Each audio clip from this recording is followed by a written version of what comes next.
Ayan guys, welcome back here at Luna Sports at nakahanap tayo ng panibagong manlalaro. Anong pangalan ni Kuya? Carl Vincent. Yan. Kuya Carl, meron kaming challenge sa'yo, high or low lang.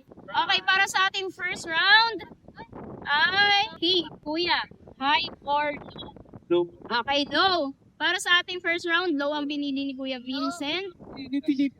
Low! Yun, meron na siyang 20 pesos. Tama. Okay, para sa ating second round, Kuya, high or low? Low po, low. Low. Okay, low. Low.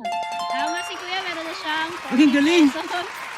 Kuya, 5 of cards. Anong tingin mo dito? High or low? Low po. Low pa rin? Low! Galing! Ang galing mo, Kuya! Para sa ating fourth round, anong sa tingin mo? High or low? Hi. Tama ka kaya sa high? Matik. Ay, wala na, napakita mo na. Pero don't worry, tama ka. Uy, ang galing! Last round, Kuya. High or low? Low. Low! Dahil dyan, meron ka 100 pesos. Any shoutout sila? Binabati ko po si Lola, patay na. Joke lang po. Binabati ko po yung pamilya ko sa bahay. Kuya, thank you so much. Meron kang 100. Thank you po. Yan.